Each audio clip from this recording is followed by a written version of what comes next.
بسم الله الرحمن الرحيم يا أيها الذين آمنوا إذا قمتم إلى الصلاة فاغسلوا وجوهكم وأيديكم إلى المرافق.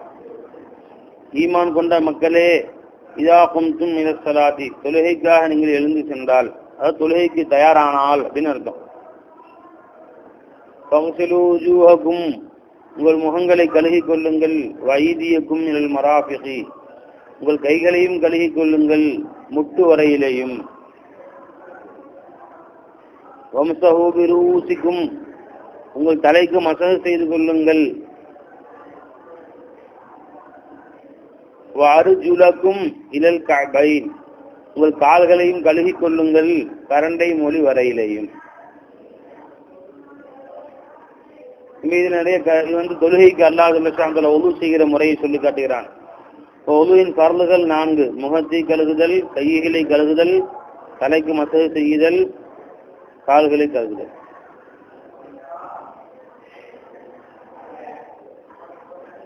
இதனால என்ன பை, தொழுகையில கட்டாய கடமை பறந்து ஒழுவுல. இது அல்லாத மற்றதெல்லாம் சுன்னத்து. வாய்க்கு பிடிக்கிறது, நாசிக்கு தண்ணி சேர்க்கிறது, அப்புறம் ஒவ்வொரு உறுப்பையும் மும்மூந்திர கழுவுறது, தொடர்படியா செய்யறது, பிஸ்மி சொல்றது, நீர் செய்யறது, இவைகள் எல்லாம் தொழுகையிலே சுன்னத்துகள். சரிங்களா? இது அல்லாத மற்ற காரியங்கள் சுன்னத்தாக இருக்கணும். இந்த 4 மட்டும் அல்லாஹ் குர்ஆன்ல சொன்னது பரவு. இதில் வம்ஸஹூ பிரூஸிக்கும், தலைக்கு மசஹ் செய்யுங்கள். இப்போ தலைக்கு மசஹ் செய்யணும் வந்துருந்தேன். இந்த பே எதுக்கு உள்ளது? வம்ஸஹூ பிரூஸிக்கும் அப்படின்னு சொல்லி இது இஃப்திலாஃப் இருக்கு. இதை நீங்க விரிவாக ஷரல் வகாயால பார்த்துருப்பீங்க. ஆனால் சொல்றாங்க,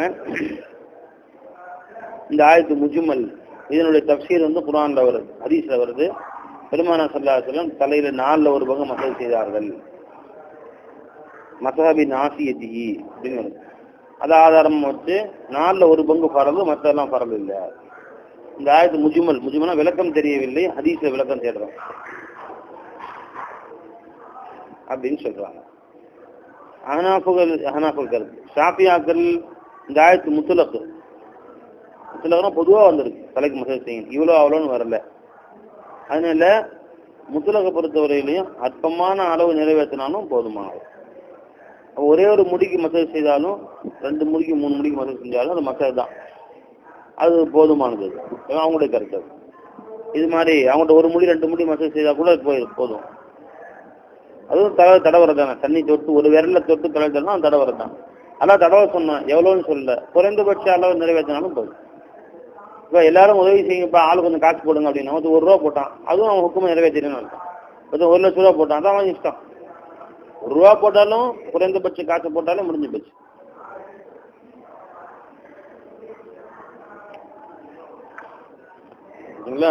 வஅர்ஜுலக்கும் இலல் கஅபைன், காபு வரையிலையும் கால்களையும் கழுவுங்கள்.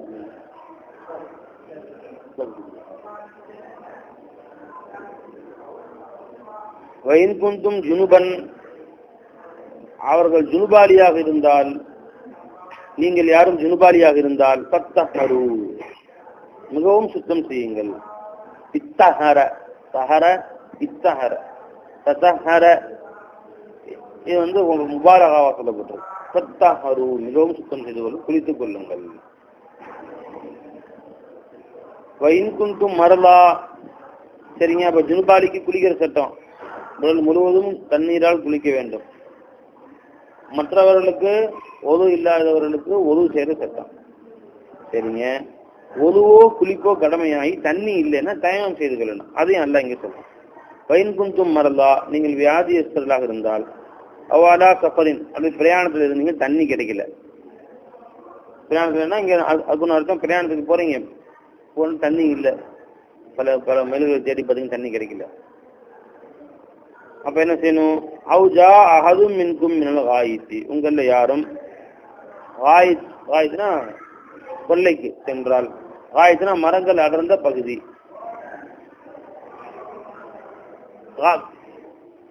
அதாவது கொல்லைக்கு போனோம் அப்படிங்கிறாங்கல்ல, அப்படின்னு அர்த்தம்னா மலம் கழித்தால் அர்த்தம். மலஜலம் கழிக்க சென்றால் பொது புரிஞ்சு போச்சுன்னா அப்படின்னு அர்த்தம். பை காயித் அப்படின்னா காயித் அசல் அர்த்தம் மரங்கள் அடர்ந்த பகுதி, அமைதியான ஒரு பூமி அப்படின்னு அர்த்தம். சாதாரணமா மக்கள் வந்து தன்னுடைய மலஜல தேவைகளுக்காக மரங்கள் நிறைந்த அமைதியான இடத்துக்கு போவாங்க. அதனால இந்த இடத்துல காயித் என்ற வார்த்தை சொல்லப்பட்டிருக்கு. இது மக்களுடைய சாதாரணமான பழக்கம். அங்கே சென்றால்னா அதுக்கு ஒன்று கினாயாவாக அவருடைய சிறுநீர் தேவைகள் இன்னும் அவருடைய மல உபாதைகளை நீக்குவதற்கு கதாஹாஜத்துக்கு சொல்லப்படுது. தமிழில் சொல்றான் பார்த்தீங்களா, கொல்லைக்கு போயிருக்காரு. என்ன கொல்லை தான் அந்த காலத்தில் கொல்லையில பாத்ரூம்லாம் இருக்கும். இந்த மாதிரி வீட்டுக்குள்ள அட்டாச் பண்ணி வச்சிருக்க மாட்டாங்க. அட்டாச் பாத்ரூம் செய்யறாங்கல்ல, ஒவ்வொரு ரூம்லையும் பாத்ரூம் அந்த மாதிரிலாம் கிடையாது. கொல்லைப்புறத்தில் வீட்டை விட்டு வெளிப்புறத்தில் தனியாக கட்டியிருப்பாங்க. இங்கேருந்து நடந்து தான் போகணும். அந்த மாதிரி தனியாக வச்சிருப்பாங்க. அதை எங்க போயிருக்காரு, கொல்லைக்கு போயிருக்காரு அப்படின்னு சொன்னேன்னு அர்த்தம். அவர் வந்து மல உபாதைகளை மலஜல உபாதைகளை கழிக்க சென்று வைக்கிறாருன்னு அர்த்தம். உங்களை யாரும் தங்களுடைய இயற்கை தேவைகளை கழிக்க சென்றால், அதாவது ஒழு முறிந்து விட்டால், லாமஸ்தும் பெண்களை தீண்டினால், அதாவது குளிப்பு கடமையாகிவிட்டால் அர்த்தம். படம் தடிது இன்னும் நீங்கள் தண்ணீரை பெற்றுக் கொள்ளவில்லை என்றால், ஒழுவுக்கும் தயமம் செஞ்சுக்கலாம், குளிப்புக்கும் தயமம் செஞ்சுக்கலாம். பத்தயம்மமும் நீங்கள் தயமம் செய்து கொள்ளுங்கள். அசல தயம்மன நாடினான் அசதாவுடைய மானா, நீங்கள் நாடுங்கள் சைதன் பையவன், பரிசுத்தமான மண்ணை நாடுங்கள். அது நேரடி அர்த்தம். இங்க கருத்து அர்த்தம்னா பரிசுத்தமான மண்ணிலே நீங்கள் தயமம் செய்து கொள்ளுங்கள். எப்படி பெருமான கற்றுக் கொடுத்தாங்களோ அப்படி. எப்படி வம்சஹு, இந்த மண்ணிலே கையை அடித்து நீங்கள் தடவி கொள்ளுங்கள். விஜூஹிக்கும் வைத்தியக்கும், உங்கள் முகங்களிலும் கைகளிலும் தடவினா போதும். அங்கே தலைக்கு மசாஜ் செய்யறது, ரெண்டு காலும் மசாஜ் செய்யறது எதுவுமே தேவையில்லை பை. முகத்தையும் கையையும் தண்ணி மண்ணுக்கு கிடைச்சா போதும் பை. அப்போ என்னங்க ஒதுவில் வந்து இல்லை 4 உறுப்புல சொன்னோம் எல்லாம், முகம் கை தலை கால், இங்கே 2 உறுப்பு தான் சொல்றோம். அது எப்படி பரிபூர்ண சுத்தமாக ஆயிரும்? தண்ணி வந்து தூசியெல்லாம் உடம்புல ஒட்டி இருக்கிற தூசி நதியெல்லாம் சுத்தம் பண்ணக்கூடியது. உடம்புல மண்ணு ஒட்டினாலும் தூசி ஒட்டினாலும் தண்ணி சுத்தம் பண்ணக்கூடியது. அதனால உதவி செஞ்சா தண்ணி உடம்புக்கு சுத்தம், மண்ணு இருக்குன்னா போயிரு சுத்தமா. தண்ணி கிடைக்கல எல்லாம் அந்த மண்ணை எடுத்து பூசிக்க உடம்புலங்கிறான். மண்ணை தடுத்து மண்ணே அடிச்சு அதே முகத்துல பூசிக்கணும். அதே மண்ணுல கையை அடிச்சு அதே 2 கையிலையும் பூசிக்கணும். என்ன அல்லாஹ் சொல்றனோ அதுதான் போய் வழிமுறை. உங்க அறிவு குதிரையெல்லாம் ஓட்டவே கூடாது. இங்கெல்லாம் எப்படி வந்து தண்ணீர் மனிதனையும் சுத்தப்படுத்துகிறதோ மண்ணும் சுத்தப்படுத்தக்கூடியதுதான். இல்ல என்ன சொல்லணும் அதுதான் சட்டம். அது எப்படி இருக்கிறது? அது எங்க 4 உறுப்புங்க, 2 உறுப்பு தானா? வைதிக்கும், உங்களுடைய முகங்களையும் கைகளையும் நீங்கள் மசாஜ் செய்து கொள்ளும். மா யுரீதுல்லாஹு லியஜஅல அலைக்கும் மின் ஹரஜின், அல்லாஹ் தஆலா உங்களுக்கு தீனிலே எவ்வித சிரமத்தை உண்டாக்க வேண்டும் என்று நாடவில்லை. எல்லாம் உங்களுக்கு லேசா இருக்கணும். பாலைவனத்தில் வாழக்கூடிய எத்தனையோ மக்கள் அவர்கள் தண்ணீர் கிடைப்பதில்லை. நமக்கு இங்க தண்ணி தாராளமா கிடைக்குது. நம்ம ஊர்களில் ஆறுகள், ஏரி, குளங்கள் ஜாஸ்தியா இருக்குது, மழைகள் பெய்யுது. அங்க ஊர் மக்களுக்கு தண்ணி பல கிலோமீட்டருக்கு தண்ணி கிடைக்காது, கிணறுகள் இல்லை. அந்த மாதிரி சூழ்நிலையில அவர்கள் என்ன செய்வாங்க, தொழுகை வக்து வந்துருச்சுன்னா அடுத்து தண்ணி இருக்க இடத்துல தான் போகணும் அப்படின்னா ஒட்டகத்துல குதிரையில போய் இங்க கஷ்டப்படுவாங்க. அதனால மார்க்கத்துல அல்லாஹ் அவங்க ரொம்ப லேஸ் ஆகிட்டான். பாலைவனத்தை பாரு, எங்கேயோ இடத்துல வந்து அடிச்சு தொழுது அப்படி தொழுது போயிட்டே இருக்க வேண்டியது. அல்லாஹ் உங்களுக்கு கஷ்டப்படுத்த வேண்டும் என்றெல்லாம் நாடவில்லை. வலாக்கின் யுரீதுல் யுதஹிரக்கும், உங்களை சுத்தப்படுத்த வேண்டும் என்றுதான், ஹதசுகளை விட்டும் இன்னும் பாவங்களை விட்டும் உங்களை சுத்தப்படுத்த வேண்டும் என்றுதான் அல்லாஹ் தஆலா நாடுகிறான். வலி யுத்திம்ம நிஅமத்தஹு அலைக்கும், இன்னும் அல்லாஹ் தன் நியமத்துக்களை உங்களுக்கு பரிபூர்ணமாக்கி வைக்க வேண்டும் என்றும் ஆசைப்படுகிறான். எதற்காக வேண்டி லஅல்லக்கும் தஷ்குரூன், நீங்கள் அல்லாஹ்வுக்கு நன்றியுள்ள அடியாராக ஆக வேண்டும் என்பதற்காக வேண்டி. வதுகுரு நியமத்துல்லாஹி அலைக்கும், ஆகவே மூமின்களே அல்லாஹ் தஆலா உங்களுக்கு செய்த நியமத்துக்களை ஞாபகம் செய்யுங்க. பாருங்க எத்தனத்துல வந்துருச்சு பாருங்க. திரும்ப திரும்ப திரும்ப திரும்ப அல்லாஹ் தஆலா வதுகுரு நியமத்துல்லாஹி அலைக்கும், அல்லாஹ் நியமத்துக்களை ஞாபகம் செய்யுங்க ஞாபகம் செய்யுங்க. ஏன்னா நியமத்துக்களை ஞாபகம் செய்யறதுல மனுஷனுக்கு ரொம்ப பெரிய பலாபலன்கள் இருக்கு. அல்லாஹ் நியமத்தை ஞாபகம் செய்ய செய்ய செய்ய எனக்கு எவ்வளவு செஞ்சிருக்கான், எவ்வளவு நியமம் செஞ்சிருக்கான்னு சொல்லும் போது அல்லாஹ் மேல் முகப்பத்து வரும். இல்ல அவருடைய நியமத்தில் அல்லாஹ் நியமத்தை நினைக்க அல்லாஹ் மேல முகப்பத்து உண்டாகுமா இல்லையா? ஒரு சில நியமத்துக்களை நினைச்சு பார்த்தோம்னா அப்ப அல்லாஹ் முகப்பத்து உண்டானா மார்க்கத்துல பற்று வரும், அல்லாவுடைய அக்காமாத்துக்கள் மீது ஆசை வரும், அல்லாவுடைய ஏவல் விளக்குகளை செய்ய வேண்டும் என்ற ஆசை வரும். இன்னொன்னு, இந்த நியமத்துக்கெல்லாம் கொடுத்தோம் அல்லாஹ் மட்டும்தான், வேற யாரும் கொடுக்கல. அப்ப அல்லாவுடைய பேச்சுக்கு மாறு செய்யலாமா? வேற யாரும் கொடுக்கலையே, அவர்களுடைய பேச்சு கேட்டு அல்லாவுடைய பேச்சுக்கு மாறு செய்யலாமா என்று அல்லாவுக்கு மாறு செய்யறதை விடுவான். அல்லாவுடைய நியமத்துக்களை நினைக்க நினைக்க சுக்குர் என்ற தன்மை வந்து அதிகமாகும். அல்லாஹ் அக்பர், எவ்வளவு பேருக்கு அல்லாஹ் கொடுக்கல நம்ம கொடுத்துருக்கானே அப்படின்னு அல்லாஹ் என்ன செய்வான்? சுக்குர் செய்வான். அதே மாதிரி அல்லாஹ் நியமத்தை நினைக்க நினைக்க சபுரும் உரிமை உண்டு. ஏன்னா இவ்வளவு நியமத்து கொடுத்துருக்கான் அல்லாஹ் தாலா, அந்த அல்லாஹ் தாலாவுக்கு ஒரு சின்ன கஷ்டம் கொடுக்க நமக்கு உரிமை இல்லையா? என்ன பை பை உங்களுக்கு ஒருத்தர் மாசம் மாசம் 10,000 கொடுக்குறாரு, உங்க குடும்பத்துக்கு இல்லாத அவரு தான் காசு கொடுத்து அப்படி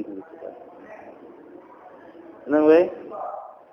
அவரு தான் அவங்க மனைவி மக்களுக்கு எல்லாம் ஸ்கூல் பையனுக்கு ஸ்கூல் சேர்த்தது தான், பையனுக்கு 1 லட்ச ரூபா கட்டி காலேஜ் சேர்த்தது அவன் தான், அவர் தான் சேர்த்துறது பெரிய பணக்காரர் ஒருத்தர். பை இப்போ அவன் பையன் அதுக்கே வீட்டுக்குள்ள வந்தான். என்னன்னு கேட்டேன், ஒரு ஆள் வந்து சைக்கிள்ல மோதிட்டான். சைக்கிள் எந்த ஆள் தான் அவன்? சைக்கிள் வந்து என் பையனை மோதி கைகாலம் சிறப்பு ஏற்பட்டு போச்சு. அடிச்சுட்டு வெளியே போறீங்க போனா அந்த பணக்காரனுடைய பையன் தான் வெளியே நின்றுருக்கான். வேமா வந்து இங்க இடிச்சிருச்சு அப்படிங்க. என்ன சொல்றீங்க?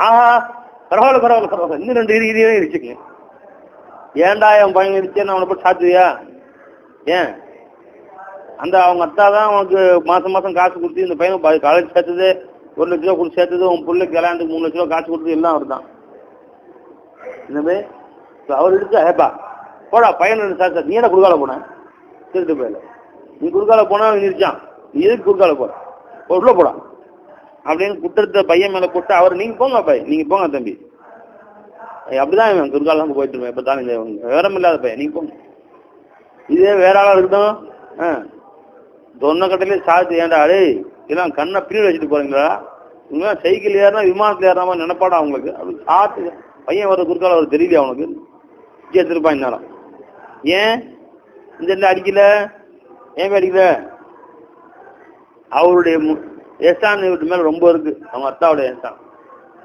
அதனால அல்லாவுடைய எஹ்சான் நீங்க அடிக்கடி நினைச்சிட்டே இருந்தா அல்லாஹ் உனக்கு தரக்கூடிய சின்ன சின்ன கஷ்டங்களை நீ அல்லாஹ் கோச்சுக்க மாட்ட, உடனே தான் கோச்சுக்கோ. நீ செஞ்ச கஷ்டங்கள், நீ செய்யக்கூடிய அயோக்கியத்தனத்தின் காரணமா தான் அல்லாஹ் அவனை தண்டிக்கிறான். அதுவும் அல்லாஹ் தாலா எல்லாம் தண்டிக்கிற கொஞ்சம் தண்டிக்கிறான். அதனால அல்லாஹ்க்கு சுக்ர் செய்யும் என்று அல்லாஹ் மேல உனக்கு ஆட்சேபனை வராம இருக்கும். அல்லாஹ் மேல ஆட்சேபனை வந்துச்சுன்னா ஈமான் கால் போட்டு போயிடும். அவுது பில்லாஹ் மின்ஹா. அப்ப எல்லாவற்றுக்கும் ஒரே வழி என்ன? அல்லாஹ் நியமத்தில் அடிக்கடி ஞாபகம் செய்யும். சபுர் உண்டாகும், தவக்குல் வரும், அல்லாஹ் மேல ரிலா உண்டாகும், ஈமான் வளரும், முஹப்பத் அதிகரிக்கும், அல்லாஹ் தன்னுடைய இபாதத்துகள்ல கவனம் உண்டாகும், இஷ்கு உண்டாகும், மக்கள் மீது பரோபகாரம் செய்வார். அல்லாஹ் நமக்கு அருகதையற்ற நமக்கு எவ்வளவு நியமனம் செஞ்சிருக்கிறான், அப்ப நாம எவ்வளவு செய்யணும் மக்களுக்கு அப்படின்னு நீ மக்கள் மீது பரோபகார சிந்தனை உண்டாகும். எல்லா நன்மையான காரியங்களும் உண்டாகும். அல்லாஹ் நியமத்தில் அடிக்கடி நினைச்சுக்கிட்டே. ஆனா திரும்ப திரும்ப அல்லாஹ் தாலா வதுகுரு நியமத் அல்லாஹி அலைக்கும், அல்லாஹ் உங்கள் மீது செய்த நியமத்துகளை ஞாபகம் செய்யுங்கள். மீசாகல்லதி வாசகக்கும் பிஹி, இன்னும் அல்லாஹ் தாலா உங்களிடத்தில் செய்திருக்கும் ஒப்பந்தத்தையும் ஞாபகம் செய்யுங்கள். இது கொல்தும் சமீனா வாத்தானா, நபியிடத்தில் நபி ஸல்லல்லாஹு அலைஹி வஸல்லம் இடத்துல நீங்கள் நாங்கள் உங்கள் பயிற்சியை கேட்டோம் இன்னும் வழிபட்டோம் என்று கூறி ஒப்பந்தம் செய்தீர்களே, அந்த ஒப்பந்தத்தையும் ஞாபகம் செய்யுங்கள். இது எந்த ஒப்பந்தம் நம்பி? ஒன்று அல்லாஹ் இடத்துல செய்த ஒப்பந்தம் சொன்னா மீசாக், ரோஜு மீசாக்கள் அலக்ஸ் ரப்பின்னு நல்லா கேட்டான்ல, நான் உங்க ரப்பு தானா? ஆமா ரப்பேர், இதான் ரப்புன்னு சொன்னோம். அதுவும் அல்லாஹ் செஞ்ச ஒப்பந்தம் தான். அடுத்து நபி ஸல்லல்லாஹு அலைஹி வஸல்லம் இடத்துல சஹாபாக்கள் அந்த பையத்துல் ரிதுவான் மரத்துக்கு கீழே ஹுதைபியாவில் உடன்படி செஞ்சாங்க, அதுவும் ஒப்பந்தம் தான். அது மட்டும் இல்லாம பையத்துல் அகபா, மதீனாவுக்கு வர்றதுக்கு முன்னாடி மதீனா வாசிகள் வந்து பெருமாள்கிட்ட பையத் செஞ்சாங்க. அகபைய ஊலா, அகபைய சானியன், 2 ஒப்பந்தங்கள், அதுவும் ஒப்பந்தங்கள் தான். அது இல்லாம பெருமாநாட்டை வந்து அப்பப்ப இஸ்லாத்துக்கு வரும்போது ஒவ்வொரு தனிநபர்கள் ஒவ்வொருத்தரும் வந்து பெருமாநாட்டை ஒப்பந்தம் செஞ்சு கலிமா சொல்லி பையத் ஆகிறாங்க, இதுவும் ஒப்பந்தம் தான். இது போன்ற எந்த ஒப்பந்தங்களாக இருப்பினும் சரியே அந்த ஒப்பந்தங்களை நிறைவேற்றி வாருங்கள். நீங்க அல்லாஹ் செஞ்ச வாக்குறுதியை மாறு செய்யாம நிறைவேற்றணும். இத்தகுல்லா, அல்லாஹை பயந்து கொள்ளுங்கள். இன்னல்லாஹ் அலீம் பிதாத்தி சுதூர், உள்ளங்கள் உள்ளதையெல்லாம் அல்லாஹ் ஜல்ல ஷானஹு வ தஆலா அறியக்கூடியவனாக இருக்கிறான். யா அய்யுஹல்லதீன ஆமனூ, ஈமான் கொண்டவர்களே, கூனு கவ்வாமீன லில்லாஹி, அல்லாஹ்வுக்காக வேண்டி நீங்கள் அவனுடைய அனைத்து விதமான கடமைகளையும் நிலைநாட்டக்கூடியவர்களாக இருங்கள். அல்லாஹ்வுடைய உத்தரவுகள், ஏவல் விளக்குகள் அனைத்தையும் நிலைநாட்டக்கூடியவர்களாக இருங்கள். சுஹதா பில் கிஸ்த், நீதி நேர்மையை கொண்டு சாட்சி கூறக்கூடியவர்களாக இருங்கள். பொய் சாட்சியோ பொய்க்கு துணை போகக்கூடிய காரியங்களோ செய்யாதீர்கள். நீதி நேர்மைக்கு துணை நில்லுங்கள், அநீதிக்கு துணை நிற்க வேண்டாம். வலா எஜிரி மன்னக்கும், உங்களை தூண்டி விட வேண்டாம். ஷனஆன கௌமின், ஒரு கூட்டத்தார் மேல் உண்டான கோபம். அலா அல்லா தாதிலு, நீங்கள் நேர்மை செய்யாது அநீதி செய்யும்படி உங்களை தூண்டி விட வேண்டாம். அதாவது ஒருத்தர் மேல் உள்ள வருத்தத்தின் காரணமாக ஒரு கூட்டத்தார் மேல் உள்ள கோபம் உங்களுக்கு ஜாஸ்தியா இருக்கு. அதனால நீதி நேர்மை அப்படின்னு வரும்போது அந்த கூட்டத்தாருக்கு அநீதி செய்ய முற்படாதீர்கள். அப்படின்னா என்ன? இப்ப உங்க தெருக்காரன் பக்கத்து தெருக்காரங்க சண்டை நடக்குது, அவங்களுக்கு உங்க மேல 2 பேருக்கும் பகையாவே இருக்கிறீங்க. அந்த தெருக்கார ஒரு பையன் வந்து இந்த தெருக்காரன் பையன் 2 பேரும் சண்டை போட்டா விசாரிச்சு பார்த்தாலும் நம்ம தெருக்காரன் தான் முதல் அடிச்சிருக்கிறான். அதை பார்த்தா யாருக்கு தண்டனை கொடுக்கணும்? ஏன்னா நீ முதல் அடிச்ச அப்படின்னு இவனுக்கு 2 சாத்து சாத்தணும். ஆனா அவன் பக்கத்து தெருக்காரன் நம்ம தெருக்காரனுக்கு தான் நம்ம சாதாரணமா நடத்துக்கணும் அப்படின்ட்டு அவனை போட்டு சாத்து. நீ ஏன்டா அவன் அடிச்சாலும் என்ன செய்ய, நீ அடிச்சா அவனை சாத்து, இது ஒன்றும் செய்யறது இல்லை. இது மாதிரி நீதிக்கு மாற்றமா நடக்கிறது. ஒருத்தர் மேலுள்ள வருத்தத்தின் காரணமாக, ஒரு குடும்பத்தார் மேல வருத்தத்தினால அவளுக்கு நீதி செய்யாது இருப்பது, அவளுக்கு பிரச்சனை வரும்போது நீ போய் மாற்றா சாட்சி சொல்றது, நீதிக்கு மாற்றமாக. அது ஒரு ஊரார் மேலுள்ள வருத்தம், ஒரு சமுதாயத்து மேலுள்ள வருத்தம். குறைஷிகள் வந்து மஸ்ஜித் நபவி விட்டு பெருமானாரையும் சஹாபாக்களையும் வெளியாக்கி மக்காவுக்கு துரத்துனாங்க இல்லையா? அந்த வருத்தத்தினால மறுபடியும் மக்காவை நீ கைப்பற்றின பின்னாடி அந்த குறைஷிகளுக்கு வேண்டுமென்றே துரோகம் செய்யாதீர்கள். நீதி வழங்கும் விஷயத்திலே அவர்களுக்கு மாற்றம் செய்யாது, யாருக்கும் சலஞ்சு கொடுக்கூடாது. பெருமானார் ஸல்லல்லாஹு அலைஹி வஸல்லம் ஒரு முஸ்லீமும் ஒரு யஹூதியும் வந்தாங்க. இந்த நிலம் என்னதுன்னு வாதாடுறாங்க 2 பேருமே. பெருமானார் விசாரிச்சு பார்த்து நிலம் யஹூதின்னு சொல்லிட்டாங்க. பெருமானார் ஸல்லல்லாஹு அலைஹி வஸல்லம் யஹூதிகள் எதிரி கூட்டம், இது வந்திருக்கிற ஒரு முஸ்லீம் நம்ம கூட்டம், அவருக்கு சாதகமா சொல்லுவோம் என்றெல்லாம் பார்க்கவில்லை. அந்த நிலம் யஹூதி தான் போயிட்டு இருக்கீங்க.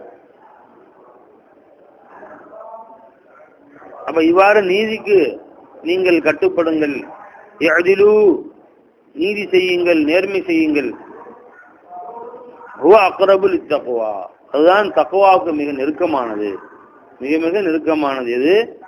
யஅதிலு, அதில் செய்யுங்கள், எங்கேயுமே நேர்மையை கடைபிடியுங்கள். ஏன் அல்லாஹ் அக்ரபு லித்தக்வான்னு சொல்லியிருக்கான்? நேர்மை கடைபிடியுங்கள், எதிலையும் நீதியை நடந்து கொள்ளுங்கள், அதுதான் தக்வாவுக்கு அக்ரபு, தக்வாவுக்கு நெருக்கமானதுன்னு அந்த அப்படின்னு அர்த்தம் என்ன? இப்போ ஒருத்தன் ஒரு அரை அரைறான், நீ என்ன செய்யணும்? அவனை பிடிச்சி 10 அரை அரையணுமா? அது நீதிக்கு மாற்றமானது. என்ன செய்யணும்?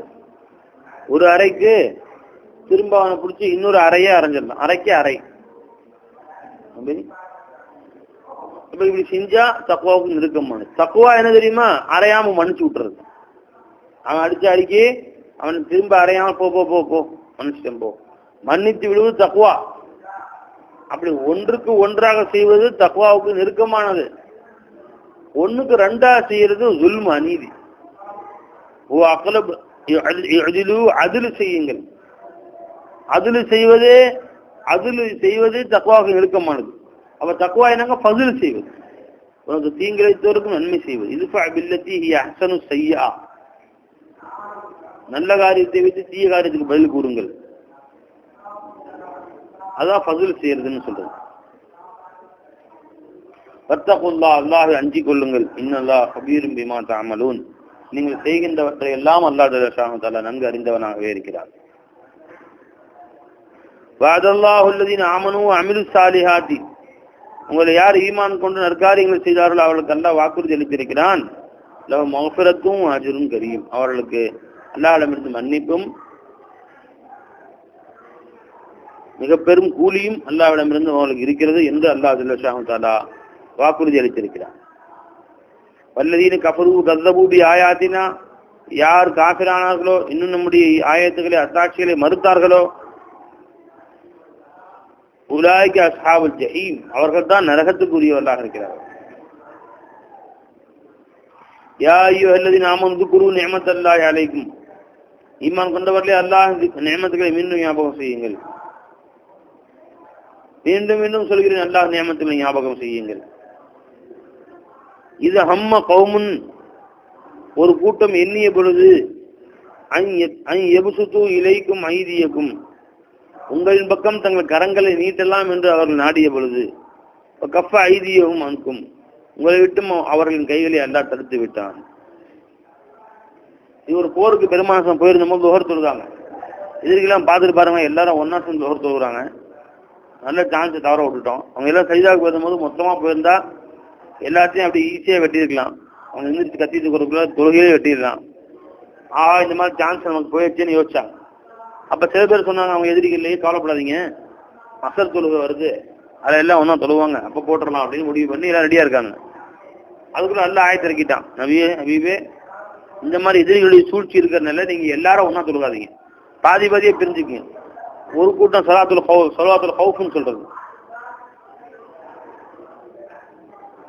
ஒரு கூட்டம் இங்க இருக்கட்டும், ஒரு கூட்டம் தொழுகட்டும், அப்புறம் அவங்க தொழு முடிச்சு இவங்க தொழுகட்டும், இப்படி ரெண்டா பிரிச்சு தொழுவுங்க என்று அந்த முறையை அல்லாஹ் ஜல்லஷான் சொல்லி கொடுத்துட்டான். அப்ப எதிரிகள் தோல்வி அடைந்து போனார்கள்.